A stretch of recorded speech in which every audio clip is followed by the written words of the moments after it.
Thank you for selecting this video. Please subscribe my channel.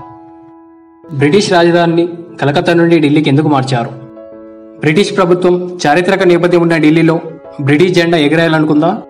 ఢిల్లీయే రాజధానిగా ఎవరు నిర్ణయించారు? న్యూఢిల్లీ రాజధానిని ఎవరు ప్రారంభించారు?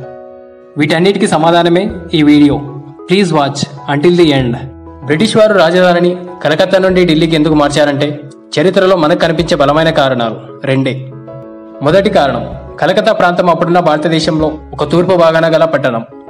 దేశం మొత్తం చేజెక్కించుకున్న బ్రిటిష్ వాడికి అక్కడి నుండి పాలించడం కష్టమైపోయింది. రెండో కారణం, ఇదే అసలైన కారణం, 1905లో లార్డ్ కర్జన్ బెంగాల్ను విభజించాడు. బెంగాల్ విభజనకు జరిగిన ఎన్నో పోరాటాలు బ్రిటిష్ వారిని కలకత్తా వదిలేలా చేశాయి. కలకత్తా అనేది 3 గ్రామాల కలయిక. సుతమతి, గోవిందాపూర్, కోలికతా అనే 3 గ్రామాలను కలిపి ఇక్కడ ఫోర్ట్ విలియం కోటను నిర్మించారు. దాదాపు కలకత్తా రాజధానిగా 100 సంవత్సరాలు పాలించారు.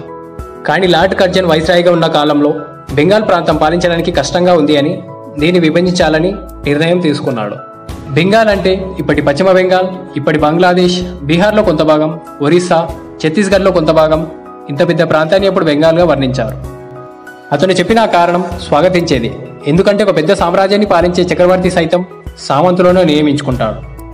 ఏదైనా సమస్య చక్రవర్తికి చేరేలోపే పరిష్కరించబడాలి అని. అలాగే లార్డ్ కర్జన్ కూడా భావించాడు. కర్జన్ బెంగాల్ను విభజించి ప్రత్యేక అధికారులను నియమించాలనుకున్నాడు. కానీ ఇక్కడే తన కుటిల నీతిని చూపించాడు. బెంగాల్ ప్రాంతంలో 55% ముస్లింలు ఉండేవారు. హిందూ ముస్లిం తేడా చూపి హిందువులను పశ్చిమ బెంగాల్గా, ముస్లింలను తూర్పు బెంగాల్గా విభజించాడు. హిందూ ముస్లిం తేడా చూపి విభజించిన ఈ విభజనే దేశం 2 ముక్కలుగా కావడానికి కారణమైంది.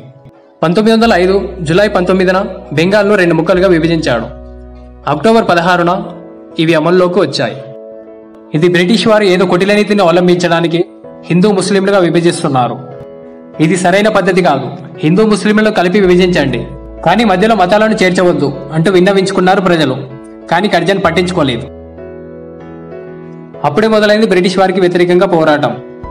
బెంగాల్ విభజన రద్దు చేయాలని ప్రజలు బంద్లు, ర్యాలీలు నిర్వహించారు. అలాగే వందే మాతరం ఉద్యమం కూడా బెంగాల్ విభజనకు వ్యతిరేకంగా పుట్టినదే.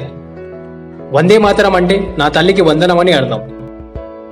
కుల మతాలతో ఈ భూమిని చీల్చడం మాకు ఇష్టం లేదంటూ ఇలాంటి పనులు చేస్తున్న వారిని ఇకపై భరించలేమని, భరతమాత అనే నా తల్లిని పరిపాలించే అవకాశం ఇక ఎవ్వరికీ ఇవ్వమంటూ చెలరేగిన ఉద్యమమే వందే మాతర ఉద్యమం.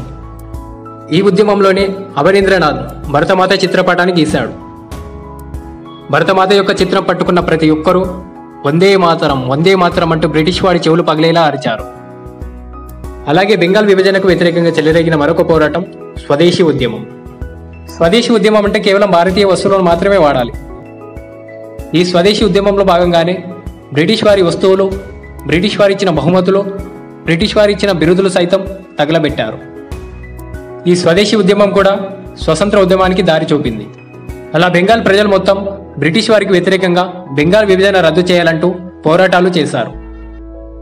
కానీ ఇక్కడే ముస్లింలలో కొందరు తాము ప్రత్యేకంగానే ఉంటామంటూ తూర్పు బెంగాల్లోని ఢాకాలో 1906లో ముస్లిం లీగ్ పార్టీని స్థాపించారు.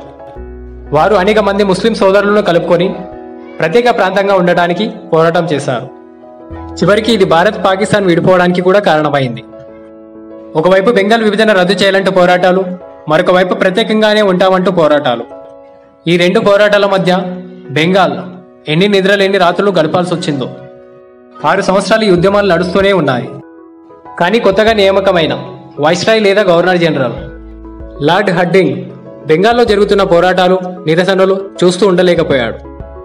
భారతదేశ స్థితిగతులు వివరిస్తూ ఇంగ్లాండ్ ప్రభుత్వానికి ఒక ఉత్తరాన్ని రాశాడు. దాంట్లో ఉన్న సారాంశం: భారతదేశ రాజధానిని కలకత్తా నుండి ఢిల్లీకి మార్చాలనుకుంటున్నాం. ఎన్నుకోబడిన శాసనసభలను మరియు భారతదేశ ఉపఖండాన్ని ఒక తూర్పు భాగంలో రాజధానిని ఉంచి పాలించడం కష్టమైపోయింది.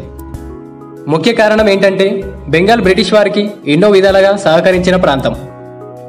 వాణిజ్యపరంగా, సాహిత్యపరంగా ఎన్నో విధాలుగా సహకరించింది ఈ ప్రాంతం. 1905లో పరిపాలన పేరుతో చేసిన హిందూ ముస్లిం విభజన బ్రిటిష్ వారు చేసిన పొరపాటే అని దాంట్లో రాశాడు. విభజించు పాలించు, డివైడ్ అండ్ పాలసీ వారిలో జాతీయభావాన్ని రేకెత్తించింది. దీంతో ఇక్కడ విదేశీ వస్తువులకు మార్కెట్ పోయింది. ఎన్నో దాడులు బ్రిటిష్ వారిపై జరుగుతున్నాయి. ఎన్నో హత్యలు సంభవిస్తున్నాయి. బాంబు దాడులకు సైతం వెనకాడటం లేదు. ఇప్పుడు కలకత్తా బెంగాల్ బ్రిటిష్ వారికి ఆతిథ్యం ఇచ్చే ప్రాంతంగా లేదని, ఇలాగే ఉంటే బ్రిటిష్ వారు అందరూ నగరాన్ని విడిచి వెళ్లే ఆలోచనలో కనిపిస్తున్నారు అని లార్డ్ హడ్డింగ్ ఉత్తరం రాసి లండన్కు పంపాడు. ఉత్తరాన్ని పొందిన బ్రిటిష్ చక్రవర్తి జార్జ్ ఫై బాగా ఆలోచించి పరిష్కరించడానికి నేరుగా తాను, తన భార్య మేరీ క్వీన్ ఇద్దరు భారత్కు విచ్చేశారు. వీరు సముద్ర మార్గాన విచ్చేసి బొంబాయిలో దిగారు. జార్జ్ ఫై మరియు మేరీ దంపతులు మొదటగా దిగిన ప్రాంతంలో గేట్వే ఆఫ్ ఇండియాను వారి గుర్తుగా నిర్మించారు. నేరుగా ఢిల్లీలో బ్రిటిష్ అధికారులు ఏర్పరిచిన సామూహిక అసెంబ్లీకి ఢిల్లీ దర్బారుకు హాజరయ్యారు. అక్కడే జార్జ్ ఫై బ్రిటిష్ ఇండియాకు ఇకపై ఢిల్లీయే రాజధానిగా ఉంటుందని ప్రకటన చేశాడు. అక్కడే బెంగాల్ విభజనను కూడా తమ ప్రభుత్వం రద్దు చేస్తుందని ప్రకటించాడు. బెంగాల్ విభజన రద్దయిందేమో కానీ అక్కడ మనుషులు మాత్రం కలవలేకపోయారు. అలా జార్జ్ ఫై ప్రకటనతో 1911లో కలకత్తా నుండి ఢిల్లీకి రాజధాని మార్చబడింది. నిజానికి ఢిల్లీని 1857 సిపాయిల తిరుగుబాటు కాలంలోనే మొఘల్ చక్రవర్తి అయిన రెండవ బహదూర్ షాను ఓడించి ఢిల్లీని ఆక్రమించారు బ్రిటిష్ వారు. కావున కలకత్తా నుండి ఢిల్లీకి ఎలాంటి షరతులు, సమస్యలు లేకుండా రాజధానిని మార్చారు. 1911 డిసెంబర్ 12న ఢిల్లీ రాజధానిగా ప్రకటించినప్పటికీ పూర్తిగా మాత్రం 1912లో మార్చారు.